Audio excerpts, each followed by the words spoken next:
I opened my wife's laptop to grab a PowerPoint and found a Reddit post about her affair, written like I was already dead. By the time I hit the first photo, my wife and daughter had chosen their new family, and I wasn't in the picture. The night it all shifted didn't start dramatically. My work laptop just gave me the spinning wheel of death at 10:30 on a Tuesday, with a client presentation due at 8 a.m. That's it. No omen. Just me swearing under my breath in a quiet Cedar Park kitchen. Outside, the white garage door was down, the neighborhood dark and safe-looking. Same suburb I'd busted my ass for years to afford as an operations director in Austin. I carried the mortgage, the insurance, the travel, the college fund, so nobody in my house had to worry about money. That was the deal in my head. I took the weight. They got to breathe. My laptop wouldn't reboot, so I grabbed Lauren's from the counter like I'd done 100 times. Same silver body, same little scratch by the trackpad from when Kayla knocked it off the couch sophomore year. I flipped it open. The login screen came up. We'd always shared the same password, our wedding date. I typed it in, already thinking about slide transitions and last-minute data checks. The desktop blinked. Then her browser popped open on its own. Reddit. I almost closed it on reflex. Then I saw the title at the top of the page. Update. Told my daughter about my affair partner. She's so supportive. For a second my brain refused to connect the words to my life. Affair partner. That's something that happens to other people. People who fight all the time. People who don't pay attention. Not us. Not the house with the white garage door and the HOA newsletter. Denial threw up every excuse it could. Maybe it's fiction. Maybe it's some advice. Maybe it's not her. Then I saw the username. Living Authentic 247. Lauren's Instagram bio had the same authentic living garbage. Same tone. Same cheap, Pinterest-deep philosophy she'd been spouting last year. I started reading. I've been with my AP for almost a year now, she wrote. My husband is a good man, stable but boring. He's been a placeholder while I figured out who I really am. Placeholder. That word hit harder than affair. She described me like a piece of furniture. Solid, useful, invisible. The guy who makes a good living, but doesn't light her up. Line after line, she unpacked my life for strangers. My job, my travel schedule, my predictable routines. Then she got to our daughter. Our 17-year-old Kayla is amazingly supportive, she wrote. She gets that I deserve to be happy. She's even met my AP and loves him. We went to dinner like a real family and it felt so right. Real family. My hands went cold on the trackpad. I scrolled. She talked about how hard it was to keep up the facade with me, how she felt trapped by my stability. She bragged about Kayla helping her manage logistics so she could see him more. There were comments from strangers cheering her on, calling me emotionally unavailable, based on 3 paragraphs and a username. Then I hit the first photo. They were at some restaurant I didn't recognize, exposed brick, wine glasses on the table. Lauren was on one side, hair done in a way she never bothered with for our dinners. On the other side was a guy I'd never seen before. 30s, salesman smile, arm draped over the back of her chair like he owned the place. Between them, leaning in, was Kayla, my kid, my little girl who used to fall asleep on my chest during Sunday football. 17 now, eyeliner perfect, smiling like she belonged there, like he belonged there. The caption read, "First dinner with my AP and my daughter. Finally feels like the family I'm meant to have." That was the moment it stopped being confusing. I wasn't reading a story about my wife messing up. I was staring at proof that my wife and my daughter were on the same team, and I wasn't on it. I don't know how long I sat there staring at that picture. Long enough for the fridge to kick on twice. Long enough for the house to feel unfamiliar. Curiosity is a funny word for it. This wasn't curiosity. It was triage. I backed out of the Reddit tab, hands shaking just enough to annoy me, and opened her photos. Same iCloud login, same smiling icon in the corner. I clicked all photos. Our life rolled past in little squares. Kayla in a U-10 soccer uniform. Lauren holding up paint swatches for the kitchen. Christmas trees, birthday candles, cheap beach rentals. The stuff you think means we're fine. Then the tone shifted. New dresses I'd never seen in our closet. Bathroom mirror selfies with heavier makeup, different jewelry. Hotel rooms that didn't match any conference I knew. Better headboards, better bedding, the kind of places I would have balked at paying for on a work trip. I hit a cluster from 3 months back. Same guy from the restaurant. Different setting. Rooftop bar this time, skyline behind them. Lauren tucked under his arm. That too bright smile she used to save for vacations. On the other side of the table, there was Kayla again. Straw in her drink. Grinning like she'd known him her whole life. I kept scrolling. Same trio. Different outfits. Different places. The pattern was obvious. I should have closed the laptop. I didn't. Instead, I went to messages. The first thing at the top was our family group chat. Dead for days. Last thing from me asking if anyone needed anything from HEB. No response. Cute. Under that was a pinned thread labeled Kayla. I opened it. The first message my eyes locked onto wasn't even new. It was from months ago. Kayla, don't worry, he's a good little doormat. Just tell him the offsite ran long. Good. Little. Doormat. I read it 3 times, waiting for it to turn into something else. A joke. A typo. Anything. Nothing. More messages stacked under it. Kayla coached her mother like a coordinator on the sideline. Say you're sharing a room with Jenna again. He bought that last time. Tell him I need help with a project. He loves that stuff. I'll text him from my phone that we're at the mall if you're running late. Play. They were running plays on me. That was the second shift. The first shift was realizing my wife was cheating. The second was realizing my daughter was helping her do it efficiently. Something in my chest went from raw to regulated. The hurt didn't leave. It just slid behind glass. I wasn't reading as a husband anymore. I was reading as an operations director with a broken system in front of him and a mandate to document everything. I pushed the chair back just enough to reach the junk drawer, pulled out a small USB drive I'd gotten as conference swag, and plugged it into the side of the laptop. No drama. No shaking hands now. One folder at a time I copied. Screenshots of the Reddit posts. Photos of the 3 of them at restaurants and bars and hotels. The message thread with my new nickname and their little strategies. Each click, each drag and drop made things cleaner. When I was done, I ejected the drive, slipped it into my pocket, and opened a new tab. Logged into our bank. Same credentials I'd used 1,000 times to pay the mortgage, the utilities, the $529. This time I wasn't paying anything.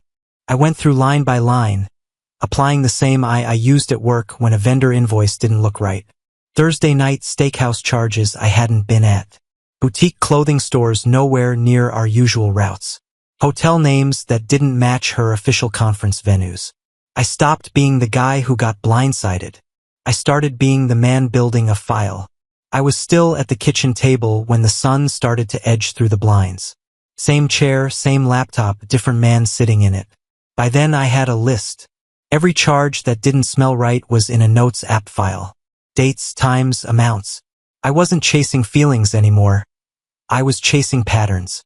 The next day I worked from home. Didn't sleep, stomach bug. I told my boss. That part was true enough. Around noon, when the house was empty, I went to the office supply cabinet in the hallway, grabbed a fresh ream of paper, and sat back down at the laptop. 9 months of bank and credit card statements. Print. The printer in the corner started spitting out my marriage in black and white. I laid the pages across the dining table in rows. Mortgage, utilities, groceries, normal. Then the others jumped out on their own. Thursday night. Longhorn Prime, $186.40. Next Thursday, Skyline Rooftop, $212.73.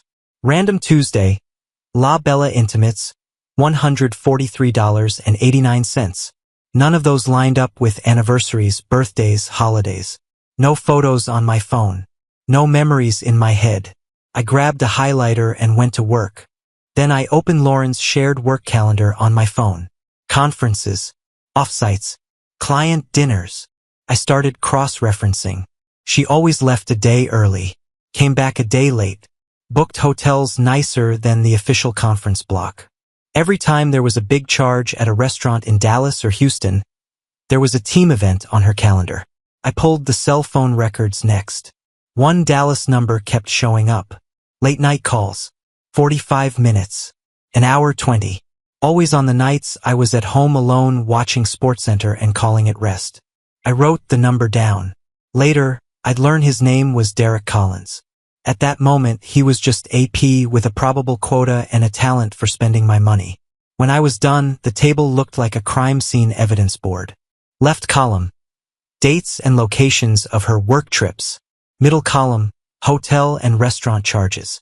Right column, screenshots of Reddit posts and photos, paper-clipped with the date printed in the corner. It was all there, not in my head, in ink. I took a picture of the table for myself, stacked everything into a neat 3-inch pile, slid it into a box and made a call. Found a well-reviewed family law attorney across town. I didn't tell Lauren I was leaving, just said I had meetings. The firm's lobby was all glass and quiet. They offered me water. I declined. When I sat down in the lawyer's office, I didn't launch into a sob story. I set the box on his desk, opened it and spread the stack between us. These are 9 months of financials, phone records, and her own posts. I said, I want to know what this means for me. He went through it methodically. No gasps, no commentary. Just page flips, pen taps, the occasional raised eyebrow. When he finally leaned back, he folded his hands over his stomach. You have, he said, airtight documentation of an affair, dissipation of marital assets, and a clear pattern of deception. English, I said. In English, he replied. She's been spending joint funds on this man, using lies to do it and bragging about it publicly. In court, this gives you leverage. A lot of it. I let that sink in. Alimony? I asked. Not with this, he said. Especially not with your evidence of financial misconduct. You can protect most of your assets. You can negotiate from strength. She has far less ground to stand on than she thinks. I nodded once. Not victory, just confirmation. Up until that moment, it felt like they were the ones running the game, her and Kayla and the smiling salesman in those photos. Reading that Reddit post, I felt like a guy thrown out of his own life. Sitting in that office, listening to a professional lay it out plain, something shifted again. For the first time since I'd opened that laptop, I felt something other than hurt. Not happiness. Not revenge. Control. I set the trap on a Wednesday. Nothing dramatic. I texted Kayla mid-afternoon. Family dinner tonight. Come straight home after work. No emojis. No explanation. Then I cooked. Nothing special, just grilled chicken, roasted potatoes, salad. Plates laid out, silverware straight, glasses lined up. It looked like the kind of table I used to think meant we're a solid family. By the time Lauren walked in, the house smelled like garlic and butter. She froze in the doorway for half a second, eyes flicking from the table to me. You cooked? She asked. Yeah, I said. Wanted us to eat together. Cheaters always feel the weather change before the storm hits. She smiled, but it didn't touch her eyes. Kayla came in 20 minutes later, Target vest in her backpack, phone in her hand already. She saw the table, sighed like I'd asked her to attend a funeral. Is this like a thing? She said. Yeah, I said. Sit. We took our places. Nobody touched the food. I pulled my phone out, opened Reddit, logged into Living Authentic 247. Username and password I'd already recovered from her saved logins, and set it face up in the middle of the table. Lauren stared at it like it was a gun. So, I said, voice steady. I found your Reddit. Color drained from her face. Jake, that's a violation of my privacy. Kayla jumped in fast. Yeah, that's like invasive. You can't just spy on people. It's a public account. I cut in. With photos of my family, my money, my name, if anyone put the details together. I picked up the phone and started scrolling. Stable but boring husband. I read. Placeholder. My daughter is so supportive. She's met my affair partner. We feel like a real family. I looked at Kayla. You like being called a prop in your mother's affair story? Kayla's chin lifted. Mom deserves to be happy, she said. You don't even notice her. You're just there. Invisible, Lauren added quietly, almost to herself. There it is, I said. The script. I turned the screen so they could both see the restaurant photo. Them and Derek, all smiles. You turned our daughter into your alibi, I said to Lauren. Into a backup dancer for your little side project. Kayla's eyes flashed. No, I helped her. You're always gone, always tired, always talking about work. Derek, actually. Derek, I said flatly, is a compliance risk in my industry, tied to a competitor and sloppy with receipts. That's who you bet the house on. Lauren blinked. You don't even care that I'm in love with him? He's everything you'll never be. Spontaneous. Exciting. He makes me feel alive. There was a time that sentence would have gutted me. Now it just confirmed my spreadsheet. I care that you drained joint accounts to fund it, I said. I care that you involved our daughter. I care that you thought I'd be your safety net while you played with fire. Kayla pushed her chair back a little. What are you gonna do, Dad? Ground us? You can't stop this. I looked at both of them. I'm not here to stop it, I said. I'm here to stop paying for it. Silence. You're leaving, I went on. Both of you. Tonight. Keys and garage openers on the counter. I'll have my attorney reach out about the rest. Lauren laughed once, sharp and disbelieving. You're kicking out your own family for what? Some bruised ego? I stood up, chair scraping back, heart steady. No, I said. I'm kicking out 2 people who already left. I'm just catching the paperwork up. They saw it then, that I wasn't bluffing.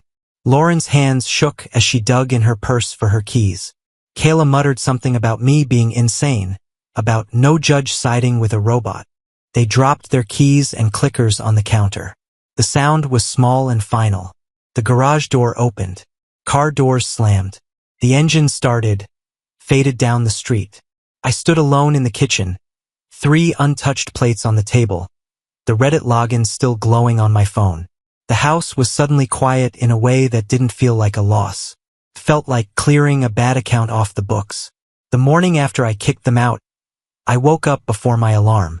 No yelling, no hairdryer, no doors slamming, just quiet. I made coffee, sat at the same kitchen table and opened a legal pad. At work, when a vendor screwed us, I'd make a shutdown list.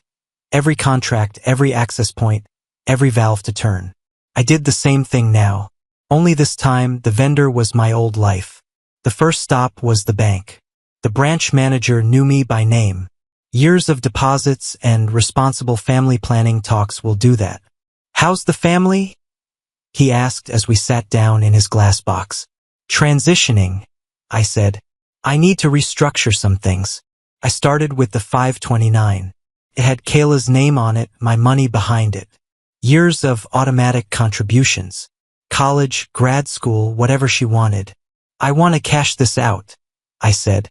He blinked. You'll take a tax hit and penalties. I know, I said. Do it anyway. We went through the forms.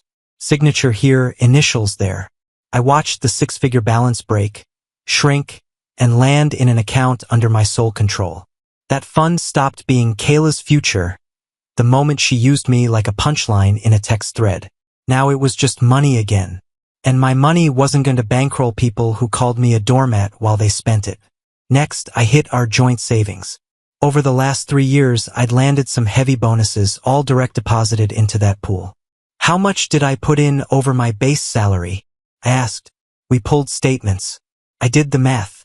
Then I withdrew the rough equivalent of my last 3 bonuses and wired it to a brand new personal account. The same money they'd used to wine and dine Derek now had a different assignment. After the bank, I drove to the office, shut my car off in the parking garage, and called HR. I need to update my benefits and contacts, I said. I removed Lauren from my health plan, my life insurance beneficiary, my emergency contact. Added my brother instead. Told payroll to reroute my direct deposit to the new account. Then I went after the infrastructure. I spent the afternoon on the phone, utilities, internet, streaming, pest control, lawn service. Anything that was joint or tied to that house got a change date or a shut-off date. I'm moving, I told each rep. Not a lie. Services will terminate as of the end of the month. Back at the house, I walked room to room with boxes. I didn't take everything, just what was mine in any real sense. My tools, my guitars, my desk, the good cookware I bought myself, the recliner I'd claimed after a 70-hour week, the decorative pillows, the farmhouse signs about live, laugh, love, the endless candles, those stayed. She could have the image she curated. By the end of the week, I'd signed a lease on a modest one-bedroom apartment with beige walls, thin carpet, and a faint smell of whoever lived there before. The landlord slid the keys across the desk. It's not fancy, he said. Good, I answered. I'm tired of fancy. I carried my boxes up 2 flights of stairs. No movers, no audience, just sweat and gravity and the occasional curse when a corner caught the doorframe. That first night, the only things in the living room were an air mattress, a lamp, and my laptop on a cardboard box. I lay down on the plastic, listened to the hum of the old fridge, and stared at the ceiling. It should have felt like a downgrade. Instead, I realized I was finally sleeping in a place where nobody was spending my money on another man. Nobody was texting plays behind my back, and nobody was calling me a doormat while eating food I paid for. I slept straight through till morning. Lauren's first call came a week after I moved out. No hello, just panicked breathing. Derek wouldn't let them stay with him. Just for a little while, she said. For Kayla's sake. No, I answered. Figure it out. Click. I went back to my day. The attorney and I finished the job in 3 meetings. Divorce filed, assets carved clean, no alimony, no rehabilitation. Kayla was months from 18, so no custody circus. I signed my name on the final page and felt something unhook in my chest. Then I dealt with Lauren and Derek the way they treated me. As a professional problem. 2 anonymous emails. One to her company's HR and compliance, one to his. Copies of her Reddit posts, screenshots of hotel receipts, a polite note about potential conflict of interest with a competitor representative, and unusual expense patterns. Grant, my friend in sales, fed me the aftermath in short texts. She lost 2 big accounts. People stopped copying her on anything important. They walked her out Friday. Cardboard box, security, and everything. Derek didn't get fired. They just sliced up his territory, audited his expenses, and let him wither until he resigned to pursue other opportunities. The house slid toward foreclosure. Lauren ended up in retail. Kayla juggled community college and a big box job. The texts asking for help kept coming. My answer stayed the same. Not my house. Not my mess. The night I met Rachel, I wasn't looking for anyone. I was looking for coffee that didn't taste like burned tires and maybe a mid-tier client. Austin Convention Center, networking mixer, bad jazz in the background. I was standing by the back table, sipping something awful, when the woman next to me said, "Whoever brewed this has hurt people." I snorted before I could stop it. I think it's a cry for help. Rachel Hayes, nonprofit director, underfunded, overworked, sharp eyes that missed nothing. We talked shop first, her work with underprivileged kids, my shift into operations consulting after leaving corporate. It was easy. No performance. No sales pitch. Just 2 tired adults comparing notes. Coffee turned into lunch. Lunch into a few dinners. The first time I went to her place, it was spaghetti, jar sauce, and a wobbly kitchen table. Her 16-year-old, Maddie, met me at the door, stuck out her hand, and said, "Hi, I'm Maddie. Mom says you make boring stuff make sense. Is that true?" We ate. We talked. No eye rolling, no secret looks over my head. When I stood to clear plates, Maddie was already at the sink. "You cooked," she said. "We clean. House rules."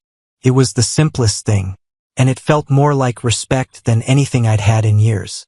Kayla showed up on a Tuesday. Rachel and I were on the couch, some forgettable show playing low, when there was this soft, uncertain knock. Not the way a delivery driver hits the door. The way someone does when they're not sure they should be there. I opened it. Kayla stood in the hallway, thinner than I remembered, Target name tag still pinned to her red shirt, backpack hanging off one shoulder. dark circles under her eyes, makeup smudged like she'd put it on in a hurry and never checked it again. "Hi," she said, voice small. "Can I talk to you?" I stepped aside. She came in, eyes sweeping the apartment. Small, clean, honest. Rachel stayed in the doorway to the kitchen, present but quiet. It spilled out fast. Rent late. Tuition blocked. Lauren is behind on everything after the foreclosure and the retail job. Derek is long gone. "We just need some help getting back on our feet," she said. "You're my dad. You're supposed to be there." Everything in me that remembered pigtails and school plays wanted to cave. But right behind that were the texts. "Good little doormat." The dinners. The lies. "I'm not paying," I said. Her head snapped up. "I'm your daughter.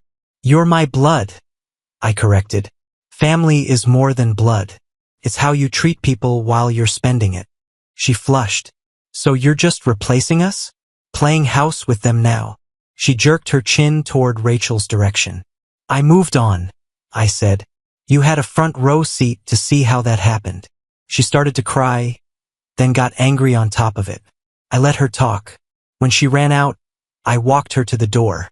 "I hope you figure it out," I said. "But I'm done being your backup plan." I closed the door firmly. Not a slam, just final. Then I stood there, hand on the knob, feeling the ache and the certainty side by side. For once, I didn't set myself on fire to keep someone else warm. Maddie got into the robotics program on a Thursday. Big name school, big price tag. She came home with the letter crumpled in her hand like she didn't trust it yet. Rachel read it at the table, lips moving, eyes getting shiny. Then she pulled out a calculator and a yellow legal pad and started doing quiet math that didn't work. Nonprofit salary, partial scholarship, rent, groceries. I could see the numbers losing. That's when my brain went back to the old 529. 170 grand, give or take. Still sitting there under my control, stripped of Kayla's name but untouched. A monument to a plan that died in a Target parking lot and a string of Reddit posts. I sat up that night after they'd gone to bed, legal pad in front of me. Pros and cons like I was evaluating a vendor. Kayla. Blood, history, betrayal, mockery, zero accountability. Maddie. No DNA, no obligation. Respect from day one, effort without entitlement. I called Grant. "Is it screwed up?" I asked. "To use money meant for my kid on someone else's?" He was quiet for a second. "Who treated you like a father?" he said. "There's your answer." The next week, I called my advisor, opened a new 529 in the name Madison Hayes, and rolled the funds over. No ceremony, just signatures and routing numbers. My only conditions were in my head. Effort, respect, responsibility. She'd already checked those boxes without knowing a dime existed. I told Rachel first. She went still, then tried to argue, then cried when she realized I wasn't asking. That night after dinner, I sat Maddie down. "There's a college fund in your name now," I said. "It's not charity. It's an investment in who you've shown me you are." She swallowed hard. "I'll earn every dollar," she said. Later, my phone buzzed with one last unknown number. "Can we just talk? One chance to explain?" I set it face down on the counter and went back to the table, where Rachel and Maddie were arguing about robot arm designs and laughing. "So here's the question, man to man. You've got that fund, that legacy, that one big thing to give. Do you hand it to the people who share your blood, or the ones who actually showed up and didn't burn you for it?" Subscribe and stay one step ahead of cheaters. And trust me, the next story makes this one look like a fairy tale.